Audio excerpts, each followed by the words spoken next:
Hey, this is Dave DeCamp from antiwar.com. This is anti-war news for Friday, August 1st, 2025.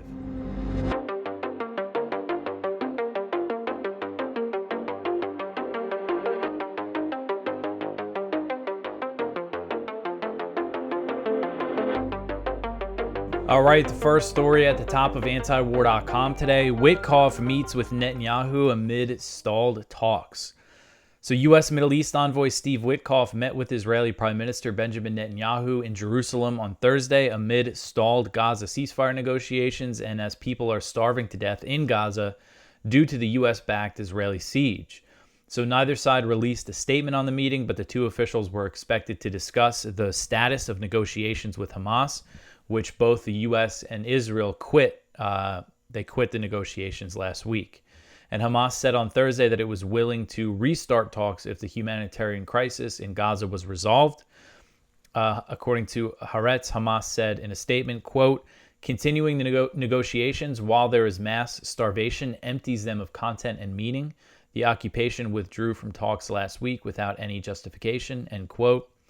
So an Israeli official told Hebrew media outlets that the U.S. and Israel have reached an understanding that they should pursue a comprehensive deal to free all remaining Israeli captives rather than a partial deal that would only involve a temporary ceasefire. But the official said that communication has broken down with Hamas and that there's no one to talk to on the other side, even though, again, the U.S. and Israel were the ones who quit the negotiations last week. And other Israeli reports, as I covered yesterday, say that Israel is threatening to start annexing Gaza if Hamas does not accept its terms for a deal. There's been conflicting reports on whether or not this has the backing of the U.S. at the moment. So this is interesting. So we've seen Netanyahu, Witkoff, and President Trump all blame Hamas for the lack of a ceasefire deal. But there was a report in The Atlantic on Thursday that said Trump now believes that Netanyahu is purposely prolonging the genocidal war in Gaza. The report says, quote, "The president and some of his aides think that Israel's military objectives in Gaza were achieved long ago and that Netanyahu has continued Israel's assault, which has claimed tens of thousands of civilian lives to maintain his own political power," end quote. The report also stated that the White House believes Netanyahu has taken steps to interfere with a potential ceasefire deal. So despite, according to this report, even though Trump is acknowledging that Netanyahu is purposely prolonging everything, he's not going to change anything. He's going to continue supporting Israel the way he is. Two U.S. officials told The Atlantic that they did not anticipate that Trump would hold Netanyahu accountable in any meaningful sense. And of course, the headline that went around everywhere was that, Trump believes, Netanyahu's to blame for prolonging everything. But if you actually read the report, they're saying nothing's going to change. And this is really echoes of Biden. We saw all these reports about how Biden was frustrated and angry with Netanyahu, but nothing ever changed. And then Trump said on Thursday that in order for the humanitarian crisis in Gaza to be resolved, Hamas must surrender. And this is a break from his recent rhetoric in recent days where he was saying you got to get more aid in and Israel holds responsibility for this. Trump wrote on Truth Social, quote, "The fastest way to end the humanitarian crisis in Gaza is for Hamas to surrender and release the hostages," end quote. So the White House said on Thursday that Witkoff and U.S. Ambassador to Israel Mike Huckabee will visit distribution sites run by the U.S.-backed Gaza Humanitarian Foundation, the GHF, in Gaza on Friday.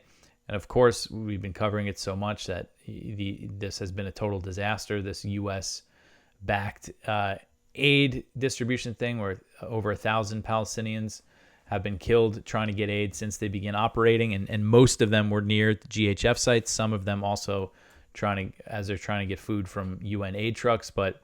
And we have a Green Beret who has blown the whistle on the operation, saying that he witnessed war crimes at these sites.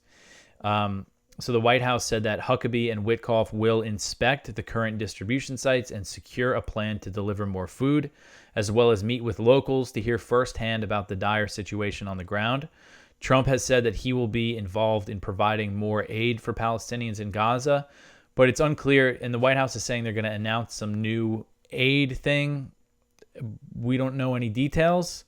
It seems like they might just double down on the GHF, just say that they're going to give them more money or something, which would not really help anything. But I don't know. We'll see. I think Friday, when Witkoff and Huckabee go visit, they're expected to announce something after that. So we'll see. We'll see what happens.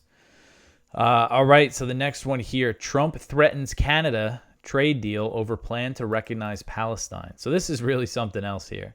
President Trump has said that it would be very hard to reach a trade deal with Canada if it recognizes a Palestinian state, suggesting the U.S.'s trade relationship with its neighbor to the north hinges on its stance toward Israel.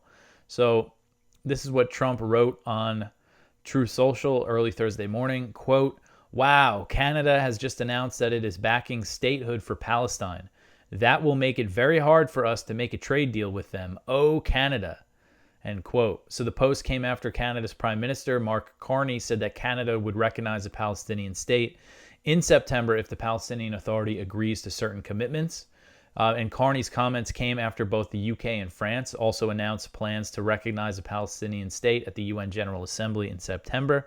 And Trump has also rebuked that. And of course, the talking point, what he said, what his State Department is saying is, oh, if you recognize a Palestinian state, then you're rewarding Hamas. But the fact is, I mean, this is kind of just a symbolic thing. A lot of countries actually do recognize a Palestinian state, but that doesn't mean that the Palestinians actually have statehood. But this is something that Israel's really unhappy about, and its supporters in the U.S. and everything. But the thing about it, the talking point is that it's rewarding Hamas. But if they recognize a Palestinian state, then that means the de facto authority there that they recognize would be the Palestinian Authority, the PA. And the PA's position for a while now has been, they've been calling for Hamas to disarm, to give up governance in Gaza. That's their position. Israel also doesn't want the PA in Gaza. But Trump has also said very favorable things about Mahmoud Abbas, the PA president. He said he's like a father. He said he was like a really nice guy. And they spoke, I remember after Trump won the election, I think. I don't know if it was right after the election or sometime during the transition, but I remember them speaking. But they're sanctioning them now. So on Thursday also, the State Department announced sanctions against PA officials, Palestinian Authority officials, even though this is their stance on Hamas. And why are they sanctioning them? Because of their role in the ICC and ICJ investigations against Israel for genocide and war crimes in Gaza, and also war crimes in the West Bank. I believe there's been some movement on cases there as well. So the U.S. is going after the PA for that. But it just goes to show, the fact that trade with Canada depends on whether or not they recognize a Palestinian state. That's really absurd. And I did see a lot of kind of MAGA people who are generally pro-Israel raise some concerns about this whole thing. All right, so the next one here, family pleads for the release of U.S. teenager held by Israel. So this article is from Al Jazeera. So I wasn't aware of this story, but there's a Palestinian boy, a 16-year-old, who has been in prison for 6 months. So Israeli authorities have been detaining an American teenager for nearly 6 months without trial for allegedly throwing rocks at Israeli settlers in the occupied West Bank, a claim that the 16-year-old's family denies while expressing concern for his deteriorating health. Mohammed Ibrahim, a Palestinian American who was born in the U.S. state of Florida, has been completely cut off from his family since his arrest in February, without visitation or telephone rights, his father and uncle said. And this is a 16-year-old kid. According to an Israeli military interrogation video obtained by his family and seen by Al Jazeera on Wednesday, Mohammed denied the accusations that he was throwing rocks at Israeli vehicles near his village north of Ramallah. Zaire Ibrahim, the jailed teenager's father, said on Wednesday that the family has received reports that Mohammed is losing weight drastically and suffering from a skin infection. Ibrahim said he is concerned about his son's well-being. He said, quote, "Of course we have fear when you can't visit him and you can't get a phone call from him. What do you know? We don't know if he's dead. There's nothing we know," end quote. According to the family, United States officials visited Mohammed in detention weeks after he was arrested, but an email from a consular official suggested that the officials were unable to gain access to him earlier in July.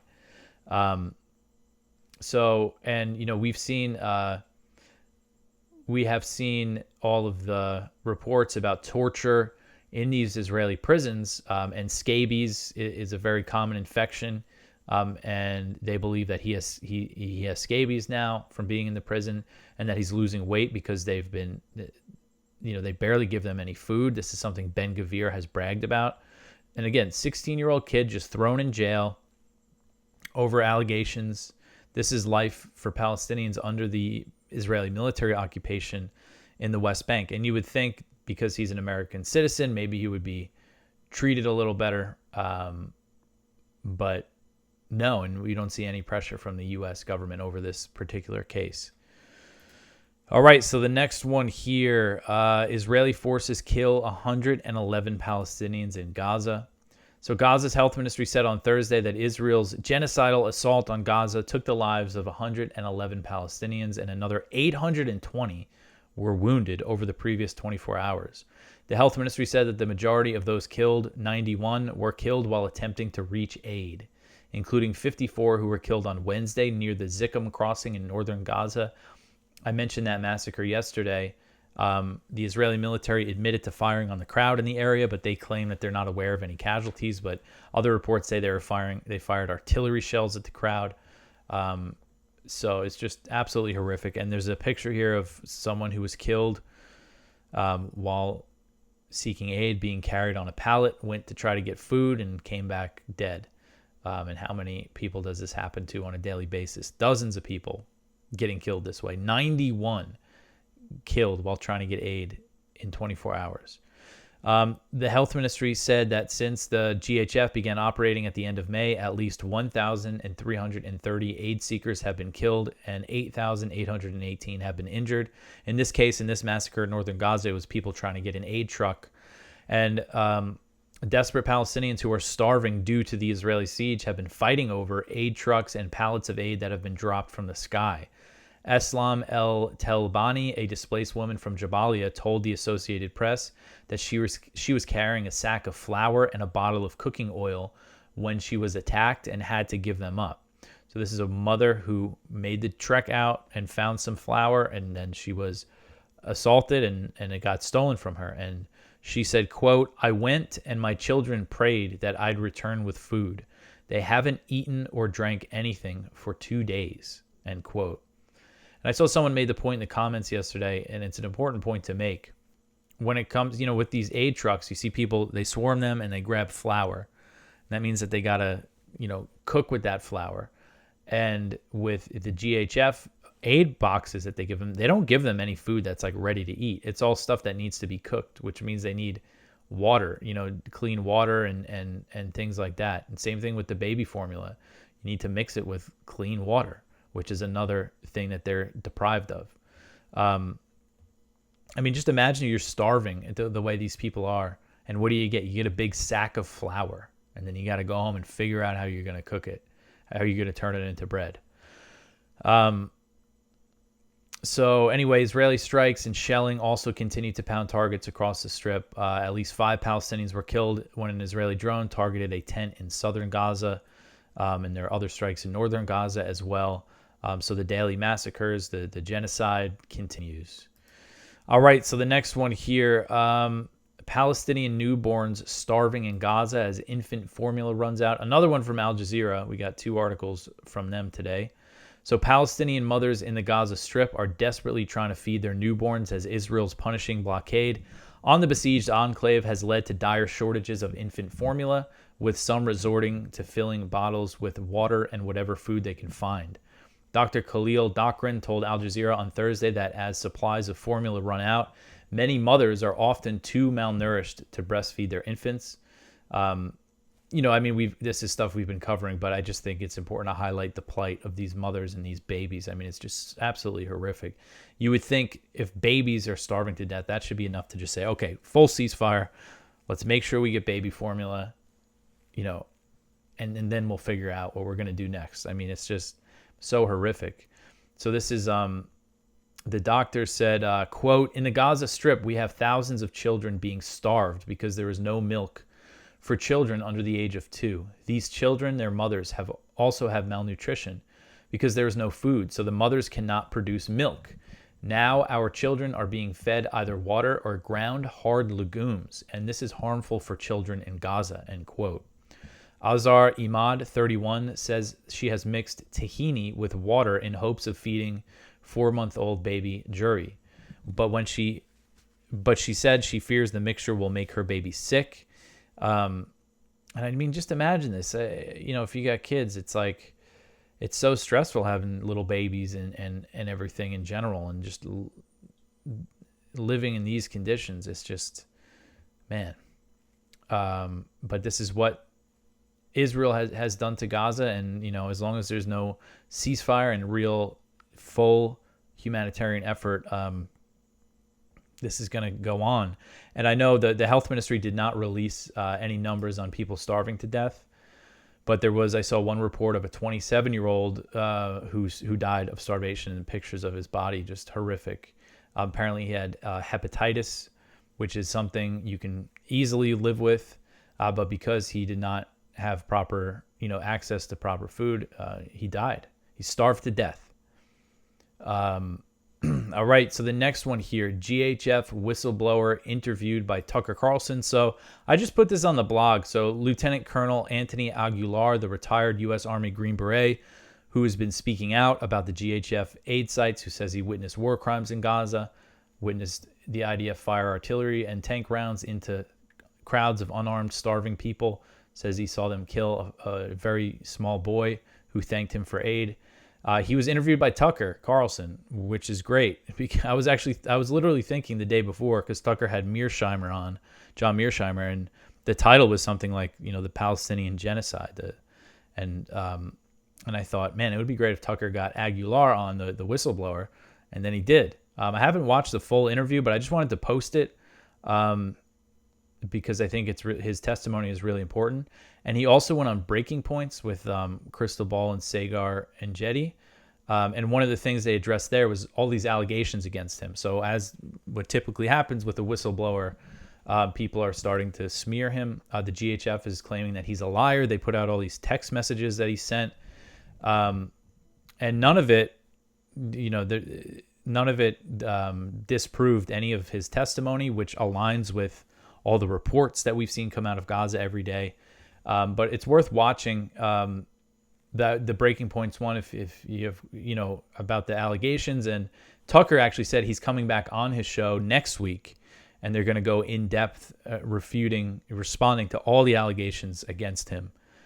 And a lot of it is just kind of smearing his character. They got people to sign affidavits anonymously, though, which is kind of strange. Saying, oh, his erratic, he was acting erratically, and they're really kind of just trying to smear his character. So worth watching, and I just wanted to kind of highlight these things and put them on the page. All right, so the next one here, Iran wants compensation before U.S. talks. So Iranian Foreign Minister Abbas Araghchi has told the Financial Times that Iran wants compensation from the U.S. for damages incurred during the 12-day war, and guarantees that it won't be attacked again before resuming nuclear negotiations. So a little bit of this is redundant because we've had a lot of stories about how they want guarantees that they're not going to be attacked again, which I think is a pretty reasonable thing to want. But he's also saying that they want compensation. Didn't really specify what, but this is what he said, quote, "They should explain why they attacked us in the middle of negotiations, and they have to ensure that they are not going to repeat that during future talks, and they have to compensate Iran for the damage that they have done," end quote. So again, he didn't specify the compensation.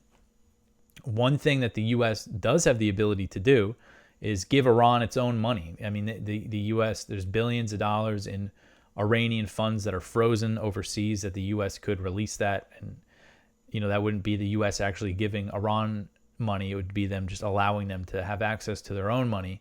But realistically, I mean, that's not going to happen with the Trump administration. They just imposed all these new sanctions. They're still doing the so-called maximum pressure campaign. And then on the other side of it, when it comes to the guarantees that they want that they won't be attacked, Trump and Israel are threatening do it all over again. So things are just really not looking good. And Arakshi basically said that, like, within the country, people do not want talks at this point. They don't trust the U.S., and they have very good reason not to trust the U.S. This is what Arakshi said. He said that anti-negotiation feelings were very high. He said, quote, "People are telling me don't waste your time anymore. Don't be cheated by them. If they come to negotiations, it's only a cover-up for their other intentions," end quote. So there haven't been direct U.S.-Iran negotiations, like formal negotiations, but Arakshi said that him and Steve Witkoff have traded messages, and he's telling Witkoff that a win-win deal is possible, but that the U.S. needs to show real confidence building, take some real confidence building steps, which again, I just don't see happening anytime soon. And he's also saying, if you're going to demand zero enrichment, then a deal's not going to happen. So things just are not looking great on the Iran front at the moment. All right, so the next one here, and another thought that I've had is, with all this attention on all the horrific stuff happening in Gaza, what's one way to distract everybody from that? Launch another war. And I'm sure that's something in the back of Netanyahu's mind. And whoops, I posted the wrong story here. So I just got to go into our little database and find it. The next one here is about a potential escalation of a war. Let's see, where is it? Lebanon. So this one's from Jason Ditz. So Israel looks to be dramatically escalating the number and intensity of airstrikes that it is carrying out against Lebanon, with at least 7 strikes reported in the northeast area around Bekaa Valley and Baalbek, as well as a number of other strikes reported against southern Lebanon. So this was on Thursday. Defense Minister Israel Katz claimed that the Bekaa Valley strikes targeted Hezbollah's biggest precision missile site and associated infrastructure. Strikes in the area were also reported in the Baalbek district. Of course, that's just Israel's claims, and these areas are very far from southern Lebanon, from the areas spelled out in the ceasefire deal, where Hezbollah was said it was going to remove its weapons. So they're bombing, just so flagrantly violating the ceasefire deal. And I think, that this is a possibility here, that we've also seen threats and ultimatums from the U.S. I mean, the U.S. gave them a deadline to disarm Hezbollah, with the implication that if you don't, then, a real war is coming. So there's a chance that Netanyahu could escalate bigly. I don't know why I said bigly. Escalate, significantly on the Lebanon front. That's just always a possibility. We don't have any word of casualties in these strikes yet, but they were pretty significant, that I'm sure that there must be some. All right, so the next one here, let me just go back. Trump wants a deal to end the Ukraine war by August 8th. So the U.S. has told the UN Security Council that President Trump wants a deal to be reached to end the war in Ukraine by August 8th, as the U.S. leader is threatening to impose tariffs and sanctions targeting Russia and its trading partners. So this is U.S. diplomat John Kelly. He told the UN Security Council, quote, "Both Russia and Ukraine must negotiate a ceasefire and durable peace. It is time to make a deal. President Trump has made clear this must be done by August 8th. The United States is prepared to implement additional measures to secure peace," end quote. The message to the UN came after President Trump said earlier this week that he was shortening his original deadline and that he wanted a deal within 10 to 12 days. And the president initially said that he wanted the war to end by 50 days, which that deadline would have been September 2nd. So they moved it up. So they're saying August 8th, if the war's not over, and it's not going to be over, then, we're going to do some things. And Trump is threatening these secondary tariffs. It looks like he's taken a little action against India, or he's planning, or he says he's going to, but they're also in negotiations. So who knows exactly what will happen with that. But I mean, the threat here, and this bill that's in the Senate, the bill in the Senate that's co-sponsored by 84 senators, which is just crazy, calls for 500% tariffs on any country that buys Russian oil. I mean, if they try to do that, it would just be insanity, because that would mean 500% tariffs on China and India. But either way, I mean, either it's going to hurt economically, it's going to hurt the U.S. economically, or if they do go with like huge tariffs like that, or it's going to be small and not really going to do anything. Either way, this isn't going to stop the war. This isn't going to make Russia just say, oh, okay, you tariff China, I guess we're going to stop now. And it's not going to make China go, okay, we'll stop, trading with Russia. This is just very foolish. And unfortunately, it just looks like this war is going to go on, and there's very heavy fighting happening. And there's heavy missile strikes on Kiev on Thursday. I believe about 15 people were killed, including a small child. And it's just horrific. This happens. This war just grinds on, and I just don't see it ending anytime soon. All right, so the next one here, Zelensky signs law allowing Ukrainians over 60 to join the military. So this article is from Kyle Anzalone at the Libertarian Institute. Ukrainians aged 60 and above can now serve in non-combat roles in the military. The elderly Ukrainians will need special approval and get medical clearance before enlisting. The law was passed by the Ukrainian legislature earlier this month and signed by President Volodymyr Zelensky on Tuesday. The legislation allowed for people over the age of 60 to serve in limited roles under martial law until martial law in Ukraine is lifted. And the current authorization for martial law is set to expire next month, but they always extend it every 3 months, I believe, 90 days, yeah. And so Zelensky signed the law increasing the age limit as Ukraine has struggled with manpower. Last year, Ukraine lowered the draft age from 27 to 25, but so far has resisted calls from the U.S. to drop it to 18, which I think is just one of the most despicable things that the U.S. tried to get Ukraine to do. Send 18-year-olds out into the meat grinder to fight this war that they have no chance of winning. I know that they've tried to really incentivize it for 18 to 24-year-olds to join the military, but they haven't lowered the conscription age to 18. And I think the idea here is, send some elderly over 60-year-old people into the military to free up younger people to throw on the front lines. I think that's probably the idea here. All right, so the next one here, the U.S. and Japan discuss scenario for nuclear weapons use. So the U.S. and Japan have been discussing a potential scenario in which the U.S. military would use nuclear weapons in the event of a conflict in East Asia. And this was reported by Kyodo News on July 26th. So, I had to mention in this story on the top here that, of course, Japan is the only country in the world that's ever suffered a nuclear attack when the U.S. dropped 2 atomic bombs, one on Hiroshima and the other on Nagasaki, killing hundreds of thousands of civilians. The 80th anniversary of those two events are coming up very soon. But now Japan is technically under the U.S. nuclear umbrella. And the Kyoto report said that the discussions on the use of U.S. nuclear weapons were held as part of Washington and Tokyo's extended deterrence talks, which began in 2010. The report said that as part of the talks in recent years, the two sides have held multiple tabletop exercises to strategize a scenario in which a conflict broke out in East Asia and the U.S. is pressured to use nuclear weapons. The discussions involved reviewing how to coordinate on a nuclear attack and how to deal with certain issues that it will create, including the management of public opinion. The U.S. has a mutual defense treaty with Japan under which it has committed to defending Japanese territory if it comes under attack.